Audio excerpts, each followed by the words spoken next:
Well, hello everyone. Welcome back to podcast about life, love and little ones. And Charlie, how have yours been? How have my... So we've just got back from Ibiza. So this week has been tiring. I feel like a little bit of a shell of a human, I'm not going to lie. I don't know about you. I don't know if you can hear that I've nearly lost my voice. Yeah, it's really tough. I think, we've obviously been to Ibiza a lot, and we've obviously been partying and a lot in our lives, and I think it's really different this time round. I mean, it had been a while. It's been a while. I think everyone, we're out of practice. Yeah, had been pregnant kind of back to back for like 2 to 4 years, and we've all had to come back and look after babies. So it feels very different. Yeah, it's like this a time. week-long hangover. Yeah, brilliant. So that's how my life, love, and little ones have been going. You? It's so different when you've got kids. You just can't rest. No. Which is why I literally sound like I've nearly lost my voice. So apologies, everyone. Really hope you can hear me. I sound a little bit croaky. Maybe it's a kind of husky, sexy, no. No. Just going to go with it. Apologies anyway about my voice. I think it sounds great. Okay. So today we have a fabulous guest. So I'm so excited about me this too. guest. So it's the founder of Peanut, Michelle Kennedy, who I'm just so excited to get into everything with. Michelle is a serious boss. You're going to love her.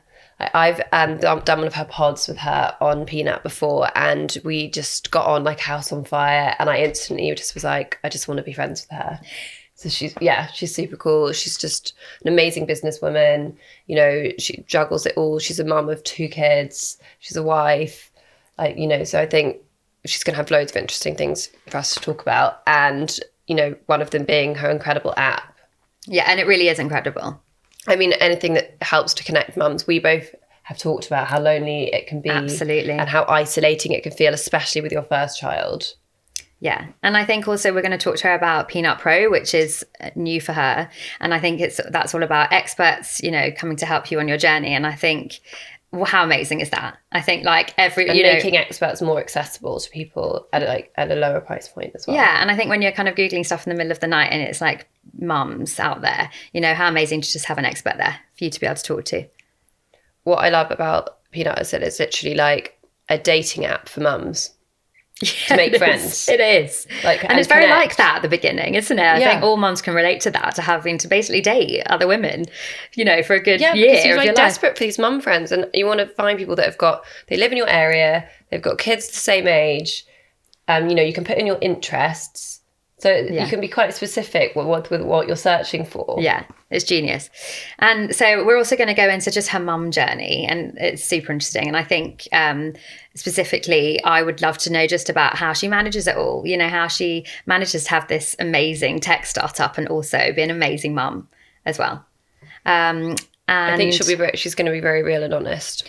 I think so too. And it's also got an amazing section on it, and it's anonymous kind of bad mum confessions. And I mean, we've read some of them, haven't we? We were literally just in the kitchen Scandalous. Crying with laughter. Yeah. Scandalous. So we're going to read some of them now. So make sure you stay tuned for those because we're going to play them a bit later in the episode. Yeah. So should we get her in? Let's do it. Yeah. See some lovely long legs. Hi. Hi. How are you? How are you? Welcome to my basement. Thanks for having me in your basement. You look gorgeous. Thanks so much. So do you both. Oh, how you doing? Oh, mic drop.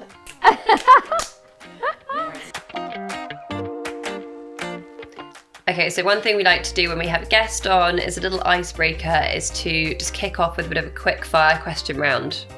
Love it. Yeah, I'm excited. Are you ready? Let's do it. Okay, so the first question is, and it's got to be something that no one knows about you. So I'm a mum, but I'm also a secret bed eater. I love eating in bed. Oh, I thought you meant each bed. I don't eat beds. That would be I was more imagining bizarre. you there eating your duvet. Yeah. Like a pregnancy thing. Mattress. No, I love eating in bed, and when I say I love it, I could eat anything. I will make my full meal and bring it up to bed with a glass of wine, breakfast, lunch. I'm indiscriminate about it. It's my favourite thing to do. In fact, my absolute favourite, which is really gross, no one judge me, is McDonald's in bed. Husband's gone out. It's like a guilty, secret pleasure. You've got to be able to do it on your own. On your own. That's me. I love secret that. bed Spirit eating. animal. Are there crumbs going in the bed? I know. See, this is why I don't tell people.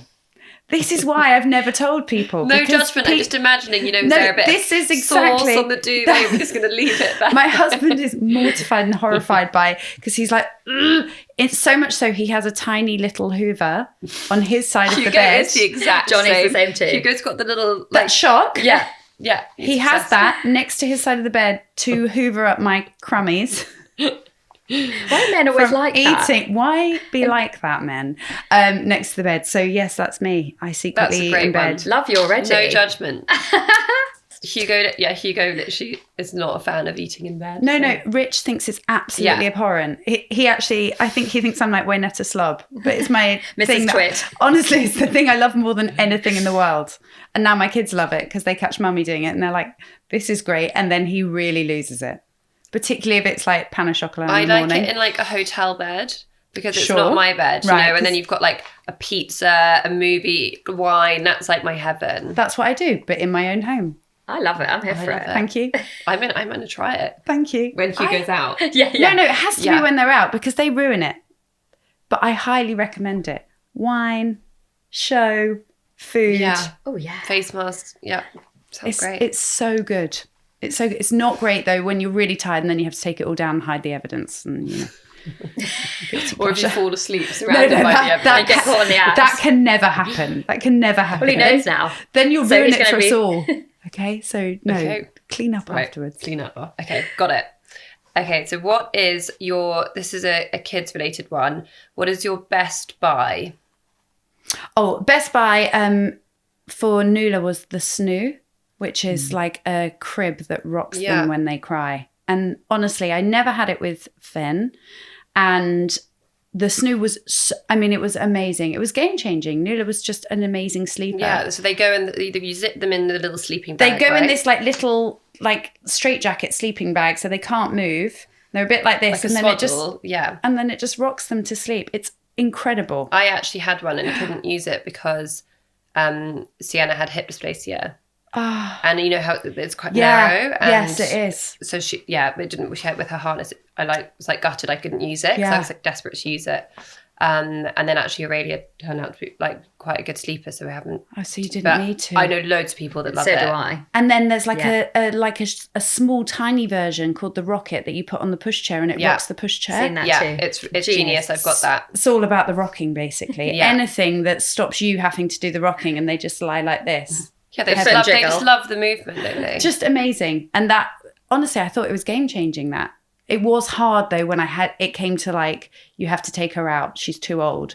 How do you wean them off of Brutal. it slowly? I just went cold turkey. Okay. 3 days to make, 3 days to break. She went in, she hated it.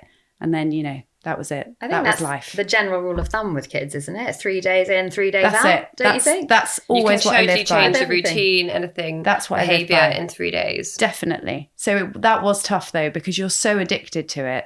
Also, if you go away, Yeah. I went away. It's quite big.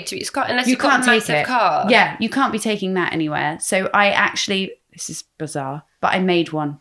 I basically got the Rocket and I got a Cocooner baby. Don't know if you love know those that. as well. Yeah. And a crib. And I basically put the Cocooner baby with the Rocket in the side dip. Sorry, this isn't great for audio. Appreciate that. But anyway, I put it in the side of the shape of the Cocooner baby and it kind of did an artificial. Clever. Yeah. This was Italy and I think they thought I was wild in that hotel. They walked in, I remember, and I was like, hi. And there's your my makeshift daughter cot. like being whatever gently works. rocked. Yeah, Whatever whatever works. That's so true. What about your best restaurant to take your kids to? Oh gosh. Do you know what, guys? Like, do you want to know somewhere that you want to go or do you want to know somewhere that the kids want to go? Because I'm going to say it again. You can't beat McDonald's, guys. There's a theme. Those fries, ketchup, nothing better. Sometimes if you're desperate, if you've been on the motorway, if you've been away somewhere for the car weekend. journeys are so difficult with They're kids. always the worst. But you see those golden arches Drive of hope. through. And I get that. And the chips. And they last for ages because Nula sucks them. Disgusting. Listen, I don't know if this is the quality of content you were going for. No, but this that's is the truth. This is it. These are the honest answers that we want. And I have actually never taken Sienna to McDonald's.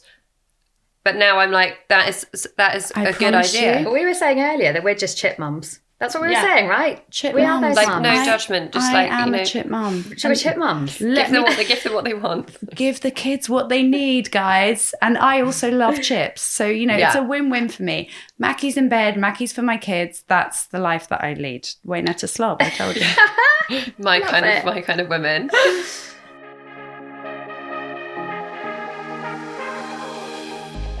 Okay, what about your favourite mum with career life hack? You know, this one's really, really hard. I'm not sure about if there's any life hack. I'm always just very much aware that I just can't do it all, and that has to be okay, and I have to not beat myself up about it. And sometimes things are like going like clockwork, and other times I forget to have anyone pick up my son, and he's waiting at school, and school ring, and you're like, oh my God, did I forget our last Finn? one of our like previous guests also is, you know, a working mum. She's author, Catherine O'Marod. You know her. And she said exactly the same thing. Yeah, I think it's like, happens. you know, you can't do it all. You can't It's do it totally all. normal. The only hack I can give is wine, actually. And then you forgive yourself regardless, because you're just enjoying a nice glass of red. I'm painting a really bad picture. I do more than just drink wine and eat McDonald's. No, I love it. It's about balance. It's all about balance. Absolutely. I don't think I've ever understood the need for a glass of wine properly until I had children. That's right. I agree with you, actually. Same. Takes off all the edges. That's right. Everything feels like a little bit Like a funny. cloud. Fuzzy. Now we sound like white winers. Yeah, we do. So we've shared some really embarrassing mum moments, really embarrassing in this series. So what's yours? I'm sure there's a great one because Gosh, I've got hundreds. of what's come so far. I've got hundreds. I was quite soon after Nu was born in a very, very high-end retailer trying something on. And I had removed the bra at a point when there was no, like, the bra needed to go back on, basically. Yeah, but just you're for the outfit. breastfeeding. I was breastfeeding. But for the sake of the outfit, You need for to the love of the outfit, took it off. Anyway, I took it off, all fine, tried on the next thing, went back into the changing room, the bra was gone. I was like, where is my bra? I went out to my husband and I was like, someone's taken my bra. He was like, don't be ridiculous. No one would take that. When I say it's the most disgusting bra you've ever seen, I mean, it's got milk stains on. It's like comfy, slightly saggy. Yeah. You know, disgusting. I mean, beige, but looks a bit dirty. Yeah. That vibe. I've got a whole drawer of them. Yeah. The best bras, the ones we all love, Yeah, but no the one comfy ever ones. must see. Gone. I'm looking around. I'm like, this is just mortifying. And also, I need it because I can't Your leave boobs because are about to start leaking. because they're going to start leaking. Because once they're in the air, You know, they just it's just like a sprinkler. And also those rather nice like disposable like boob things for when you're Nipple feeding pads. are in the bra. So all I can think is who has got this? Anyway, eventually Rich is like, stop messing around. Go and find it. And I'm like, I don't know where it is. And I had to go up to the lady who was helping me. I was like, I'm so sorry. I know this sounds really peculiar, but my bra's gone. And she was like, oh, no, hang on. I thought that was part of the outfit. And it was on the shop floor, hanging. This is amazing. Hanging with the dress, which was also a beige in colour, so I can see why she made the mistake. And as soon as she saw it and I saw it and we both looked at it in detail, we both knew immediately what a horrible mistake that was. And I just could not leave quick enough. So that's quite an embarrassing one. No, neither of us laughed. We were both just horrified. Her for touching it, probably. Yeah, she was kind of like holding it, you know, in between two fingers. Her for touching it, me for her even having to see that. I mean, the whole thing was awful. Best story ever. Bad. Love it. Sorry about that. I mean, I have to say it's good. Mine was way worse. Yeah, Millie's was In terms bad. of more embarrassing. You'll hear it. I'm excited. That's what a tease. So what we would also love to ask you about is your journey to motherhood. And I know when we last spoke, I was kind of wanting to ask you about kind of going from 1 to 2 because I was pregnant with my second one. But like, should we just start with like your pregnancies? Yeah, so my pregnancy with Finn was actually fine. Like I was sick. I was like very, very sick, but it kind of passed relatively easily. I was big. I went very big with Finn. I felt quite heavy. But honestly speaking, the pregnancy itself wasn't so bad. My pregnancy with Nuala was totally different. I was so ill. I've never experienced very, very unwell. I lost weight. I couldn't keep anything down. I couldn't keep water down. I mean, it was really bad. And what do you do? It's quite scary. There were some things that I could manage to eat. That was quite a difficult pregnancy, I would say. But even then, you kind of moved through it. And it wasn't until, I think it was 32 weeks. And I was going for a scan. And the woman who was scanning me was very, very straightforward. And she was like, this baby's too small. And when you're like, because also Finn had been a really big baby. He was 9 pounds. And so I just was expecting that the second would be the same. And also everyone tells you, oh, your second baby's always bigger and all these different things. And this baby's too small. And did they say how big she was measuring? They didn't, but they basically delivered her early. So I had an early delivery with Nu, and she came out, and honestly, she was like the tiniest little dolly I've ever seen in my life. She was 2.6 kilos. So she was like a tiny little perfect who slept all the time. But she also was an amazing, like, at feeding, she just went straight on the boob. I was like, oh my gosh. Whereas Finn, that was an awful experience for feeding Finn. He never wanted to breastfeed. We were both like sweating and crying by the end of every experience because he was fighting me. And she was just a totally different. So they were totally different experiences. And yeah, honestly speaking, I don't know if I'm the world's best pregnant person, actually. It's hard. It's really hard. It's really hard. It's really hard. I think it's so like refreshing as well to hear somebody say that, and like, we don't all have to love it. No. Absolutely. Yes, we all feel like grateful and like lucky that our children are here. Totally. That we were able to get pregnant and have our babies, but it doesn't mean you have to say that, like, pretend to love all of being pregnant, or that it has to be this magical experience. Yeah, I really don't relate. That wasn't my experience at all. I have girlfriends who, by the way, love being pregnant, and that's their absolute, like, they love everything about it. There were some perks, like my hair was very, very great during the pregnancies, not gonna lie, loved the hair, but that was probably it. Everything else was like, it was hard. And particularly with Nuala, I was working, I was doing a fundraise. I would have whilst being so sick. Yeah, well. I would have to get the cab to stop at the side of the road and like vomiting on the side of the road. I mean, it was a really difficult, challenging pregnancy. And I was pretty much relieved actually when they were like, we're going to deliver her early. I was like, okay, I'm ready. Yeah, I'm sure. Yeah, I was ready to like So why did they deliver her early? Because the placenta wasn't feeding her. Right. She wasn't getting enough nutrition from the placenta, so they decided to deliver early. And when she was born, did she come straight home? She came straight. She was absolutely fine. She came straight home. She was really, really, I can't say it enough. I think because she was early, very sleepy. So she was very like sleepy dolly. Again, very different to Finn, who had come out like, well, by the way, they're completely opposite now. Really? And Finn's really calm and chill and compliant, and Nuala is wild. When they're tiny, you're kind of trying to, even at Aurelia's age now, she's like turning 6 months. Like, is this her personality? Is this what she's going to be like? Because she's so chilled, but it can completely change, right? Absolutely, did change for us. Yeah, Nuala is anything but chill. Sorry. What age did it change? I'm like, when am I going to get a warning? She's just a rocket. She's just been a rocket. I mean, probably since around 7 or 8 months. And she just wants the attention. She's very outgoing. She actually didn't talk for a very long time. Really? And I was really convinced that there was a challenge there. And actually, it's just because she didn't fancy it. So now she talks.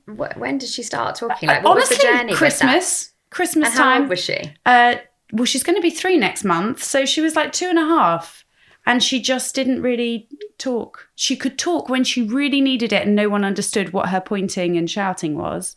And then all of a sudden she just started talking and I was like, oh, you do talk. I knew it. I love that. Only a girl would do that. Yeah. Just be able to like hold it in and like understand and be able to do it. Just be like, no, I don't really fancy it. Absolutely. I mean, that's the bit I couldn't understand. She was so compliant. Like, everything was going on. I knew that she knew everything that was going on around her. And then one day she was like, don't do that, Dindy. And I was like, oh, you do know what we're saying. And that was it. And she hasn't stopped. I think that's super interesting though, because I think lots of people worry, you know, from 2 to 3, I've got lots of friends that, you know, it's a really worrisome period in terms of that. And then they just get it. And it's same with walking and things, you know. Particularly if your children are different. Like Finn. It's hard not to compare them, right? It's really hard not to compare. And also there was a big age gap between Nuala and Finn. So I was like, am I remembering incorrectly? Or, you know, and you're seeking reassurance from anyone who's had that experience. And then you've got friends who will tell you wild things, or Peanut women would be like, don't worry, my brother didn't speak till he was 5, and then he came out and he was reading like perfectly out loud. And I was like, wow, that sounds slightly unbelievable. But apparently that's what can happen.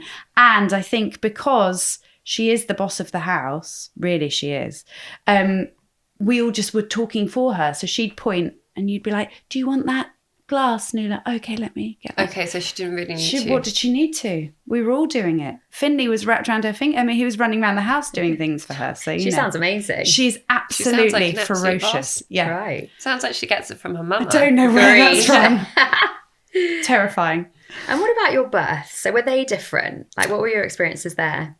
Yeah, I think with Finn, I really, really wanted to have a vaginal birth. I was obsessed by it, actually. I think because he was my first, because of everything I'd read, because that was something that I felt I needed to do. And he didn't engage, actually. He's so big. He's a big boy. Right. So he didn't engage, and he was late. And then eventually we had a C-section.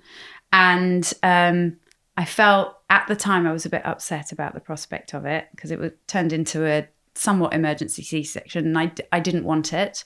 And I didn't experience labour, and I was a bit upset by it. And then, of course, he arrived, and I don't remember anything to do with the experience, so I can't even tell you why I felt like that, but I definitely had those emotions beforehand. And the birth itself was amazing. I mean, my husband was in there, and he just was furious. I just remember this very angry baby, like massive hungry, and screaming, and red and furious and big and beautiful. And then with Nuala, because I was having a C-section, it was planned, they were delivering her early. It was much calmer. She came out, she was very like peaceful when she came out. She had a tiny cry, but it was literally like you could hardly hear it. Because you want to hear them make a noise. Oh, right? yeah, like you're waiting for it. Like, please cry. You're looking over that curtain, like, can I see? It was a very different kind of experience, and very calm. And she was because she was so small, I think. So you had 2 cesareans in the end. And how do you feel about it now? Do you feel like... Oh, gosh, do you know what? Now I just can't even believe that was the thing that I was so obsessed by. But I was so obsessed by it. And I think that's probably that's what you've always imagined, that when you imagined giving birth, like you'd always thought, I'll deliver that, like have a vaginal birth. Yeah. And it's really hard to let go of that. I've never experienced labour. I don't know what that feels like. We haven't either. No, we haven't either. We've had 2 C-sections as well. We talk about this a lot, actually. And I don't know what that feels like. And I do have envy for my friends who have. Yeah, I definitely. I don't either, but that is why so interesting. I'm asking you, just because I like wonder if you do look back and you kind of wished you'd had this life experience, or, you know, if you feel that way. I definitely have envy for it. But it wasn't the plan for me, and it wasn't the plan for us, and we, you know, in the end I couldn't do that, and it was so fine. So I think it's very normal to feel very attached to the idea of how it will happen, to grieve a little bit about when it doesn't happen in that way, and then to still have a moment of, oh, I would have liked to know what that was like, but you know, we're here, and I've got an 8-year-old and a 2-year-old, and to be honest, I can't even remember those emotions, but you know, it's like a distant memory. And so they're 8 and 2. How do they interact together? What's their relationship like? Now it's beautiful. Actually, it's really. Nuala thinks that he is wonderful. Oh, she's obsessed by him and think everything is Denye. She loves Finn so much, and he really loves her and finds her equally annoying. You know, there's a good balance of like irritation. She wants to play all of his toys, be in his bedroom, sit in his bed, do the things he's doing. He has a play date. She's like, Nuala having a play date. You know, there's a competition that's like there, but they're adorable. Sweet. And I love seeing them together. And when they hold hands, I think I will melt every time it happens. That's what I'm kind of excited for. And like when they can both walk. I mean, obviously Sienna can walk when Aurelia can walk too. And they like hold hands and like really like cute. It's too much. With Sienna like leading her. I'm like, oh. And we have a dog. So they fight over the dog. That's the source of like main contention. I've also got a dog, and the dog is the stressful element. I know it's like having I think it's like having another child. What do you think? Yeah, it is. I mean, I probably love my dog more than my children at times, but Matilda's very chill. But she is the source of much fighting, because Nuala really wants to control Matilda. That's the only thing in the house that is smaller than her. She really wants that power. And Finley's like, that's my dog. Don't treat her like that. I don't like that. No, DA, I'm going to walk Tilda today. So that's the constant like battle. What kind of dog is it? She's a French bulldog. Oh, great choice. She's great. Cute. She's really cute. But she was Finn's dog. When Nuala listens to this in the future, she was your brother's dog. Remember that. That was his fourth birthday present. My dog is like a shell of a dog now. After two babies, you know, he had this huge character, and now he's just, you know, half a dog. Yeah, I understand that. He's tiny. Yeah, I relate. Exhausted. I relate. So you guys, while you're putting me off my idea of getting a dog. Yeah, I'd think about it. Oh, you're saying gorgeous. No, it is. It is gorgeous. And then they walk the dog together. True. Okay, I might wait another year or two. Yeah, Just get me out of the young baby phase first. The one thing that is weird is that Matilda cries when Nuala cries. And I can't work out if it's because she thinks it's her baby or whether she thinks that she's like one of the children. I can't work out which, but she cries. Oh, it's really sweet. Yeah. So that's madness in our house. So should we talk about Peanut? Yay! So, I mean, obviously everyone knows Peanut, but I think everyone would just love to hear it from your perspective. So can you give us a quick overview of it? Yeah. So Peanut is a social network for women across key life stages, from fertility, going through IVF, adoption, surrogacy, through pregnancy, new motherhood, and most recently we've added for perimenopause and menopause. Wow, that's great. So it's really about helping those seismic life moments that women all go through. You find connectivity, find friends, find support, chat, laugh, cry, whatever it is, but find community basically. And how did it start? Like, what gave you the idea? What was the catalyst for it? I was working in dating, so I was building dating apps, and my predominant feeling was like double life. So I was like building amazing products for women to use in my kind of day job, and then coming home and it was like 2 a.m. Finn wasn't sleeping. I was like in the dark realms of some weird forum that I would not use for any other part of my life, but suddenly for motherhood it was okay to read like anonymous people telling me my child should sit up at 6 weeks. Like weird. So true. So weird. So true. And I was like, there has to be a better way. And also, seriously, I had no girlfriends who had babies. So I was the first of my friends to have a baby. That feels quite isolating. So it's really challenging. And you feel like it's really hard to go out for dinner with your friends and then be talking about this guy that they, were with last night. And you're like, I need to get home. If I leave now, I could get home, do one more feed, and then I could probably sleep 3 hours, and then and it's such a weird, like, you can't relate to that moment. And I love them so much, but also I was like, I don't want to hear about anyone touching you sexually. I feel sick about the thought of anyone coming near me. My boobs are leaking. Like, it's a weird like moment in time. So having the ability to like find some friends would have been great. I also used to see groups of like women together, like pushing their pram, and be like, how do you know each other? Yeah. Like, how did that happen for you? So it was a happy like coincidence of all of those things where I was like, actually, I'm just going to take what I know about dating and put it into building something which was aimed actually at new mums at the time and has since become a mission to make women's lives better. It's amazing. And tell us more about Peanut Pro. I'm so excited about Peanut Pro. Peanut Pro is, it's kind of come from something that the community were doing very naturally. So we have like pods, live audio. Yeah, and then you've you've been done. on one. It's where experts can come and talk and share advice, or women can just have their own like live audio pods where they talk about everything from like true crime to there's everything you can imagine happening on those. But what was happening with the experts is women wanted to speak to them afterwards, to approach them, to ask questions. And we don't allow any kind of selling or any of those kind of things on Peanut.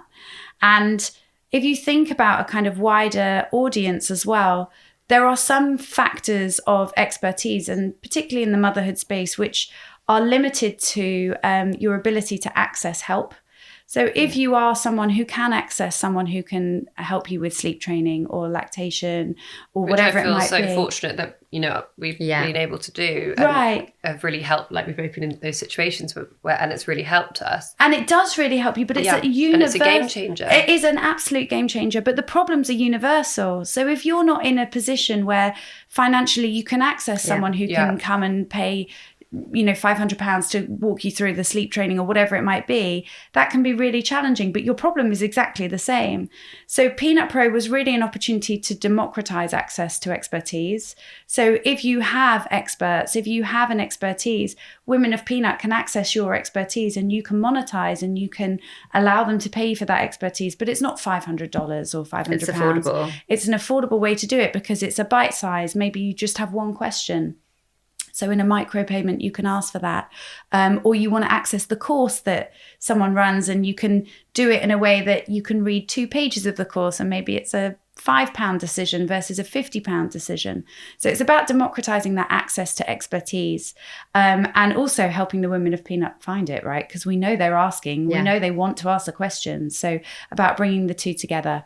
So it's a really nice way for experts to be able to use the platform in a way to monetize what they do and be paid for the work that they do, which is brilliant. And they have been doing for free on Peanut. And it's a nice way for our women to be able to access expertise.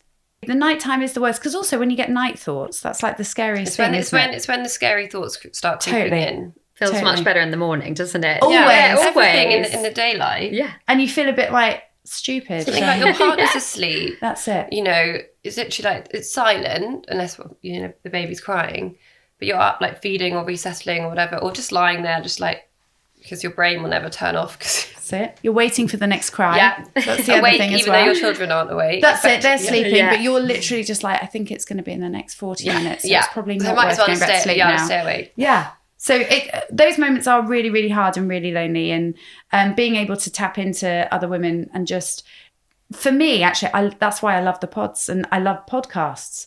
Being able to hear human voice is so important. It makes, like listening to podcasts when I had Finn was so important. Also, Felt connection. like normalizing issues that Totally. it's all new this. I don't think it's been spoken about, you know, until the last, I think, 2 years, all these things are now being spoken about. It just helps you realize you're not on your own. Absolutely. And there are things that you never would have said that now we say like totally normally and everyone's like, oh, me too, I agree, or, you know, oh, that hasn't happened yet, but I want to hear about it. You know, it just it makes you feel like you're not the only person in the whole world, which you can always feel when you're going through something. So, and I have to say, one of my favourite things from Peanut is the Bad Mum Confessions.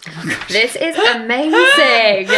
I love you know, this talking group. about things to like read in the middle of the night when you're awake, right? So just for our listeners, there's a group on Peanut called Bad Mums. Bad Mums, and it's basically mums confessing anonymously to, you know, various things that they've done.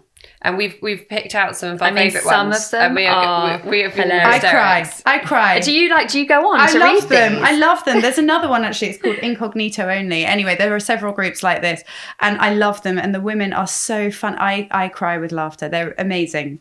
Love. They make you feel better about your own situation. Absolutely. I add to them. Are you joking? I'm like, wait till you hear mine.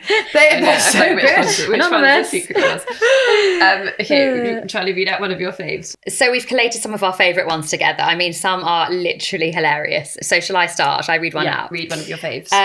So one says, TMI, but I've worn pads for 2 days after my period ended because I wanted my husband to leave me the fuck alone. Love that. No comment as to whether I'll be trying that. Yeah, absolutely not. Noted. Okay, okay, this one. I tell my husband that our daughter's clothes are bought on sale, so I got more for less. Little does he know, I buy stuff almost weekly because I always forget something. Yeah, I mean, that's fine. I mean, I think everyone I call does that the this. wife discount. Rich asked me how much it was. I apply a discount. We know that somewhere in the middle is the truth. I just say it's old. I'm like, have you not seen this? Like, I've had it for ages. years. Yeah, I've had it forever. I was at my partner's parents' house when I walked up behind him and I stroked his back and I said, "Hey, handsome." I almost died of shame when I realised it wasn't my partner but his dad. Oh, wow. Could only be worse if it was her own dad. So, you know. Oh, the shame, and you have to see his face The at breakfast the next morning. So awkward. Hi, father-in-law. Cringe. Oh my God. Oh no. Okay, this is a good one. While in hospital to give birth, my partner loudly announced to everyone in the room, "Wow, I didn't know your hemorrhoids were so bad." Yeah. Wow. I mean, you'd kill them, wouldn't you? And then everyone went round to have a look just to examine how bad they were. I mean, it's bad enough for having hemorrhoids. Yeah. As it is. Well, this is it. As every That's pregnant not person something knows. that needs to be shared. No. Husbands. Husband, partner. No one but my doula and my partner know this. But I masturbated during the early stages of labour to help with the pain. And honestly, it worked. Love her. Love her. Good for you, babe. Good for you. You do you. Excellent. Because I bet the pain that was coming afterwards. Yeah, it helped. So there you go. A genius. You got the last one? Last one. My husband and I have lots of sex in different positions when we were trying to conceive, so much so that we bruised his penis and the doctor told us we had to stop. I mean... I absolutely love that. I love the trying. You do you. Excellent. Yeah, I mean, you are trying for a good baby, work. right? Love that. Go for it. It's Tried called so hard, trying. she nearly broke his dick. Why Great. What a legend. So there we have it. Some bad Excellent. mum confessions. I mean, love bad mums of peanut. More. it's genius, eye-opening. Yeah, it's amazing. I'm glad we don't. We were going to do ours, but I don't know how we could even top any of these. I'm glad we don't have to. We are so grateful for having you come on. Thank you so much. I mean, you've been amazing. Thanks so much for having me. So much fun. So much fun. Loved it. Thank you. Thank you. Well, what an end to our first season. Thank you so much for coming on and being our guest. I thought What it an was hilarious. amazing guest. Thank you so much for having me. I've laughed I will laugh so all the much. way home. And well, cheers Good to for the the tummy end of muscles. our first season. Congratulations. Thank you so much to Peanut for sponsoring our final episode this season. As a little gift to all of our listeners, you can download the app for free by visiting peanut.app.link/podcast, or find it on your app store by searching Peanut. You can also find Michelle on @MichelleKennedyLON. Babe, we've made it to the end of the season. I actually can't believe it. I'm shocked. We've done it. We've done it. I'm exhausted. 6 episodes. Talked a lot. I literally am about to lose my voice. I know, you are I'm actually. literally like, I can't talk anymore. You were fab. Loved loved listening it. to you. I can't believe we've actually made it. I know. It was really fun. It's really fun. Thank you so much for listening. And remember, guys, as always, these are our very raw and edited and honest thoughts. We are not experts, we're not doctors. So if you do have any problems or concerns, please just contact a professional or speak to your GP. Thank you to our wonderful producer Laura Gallop of Feast Collective, and thank you also to Basement Chats for creating this space where we can talk so freely. Don't forget, if you're on the move, you can listen to all of our previous podcast episodes on your podcast app. So for the last time, guys, good luck with your life, love, and your little ones. Until next time. Until next time.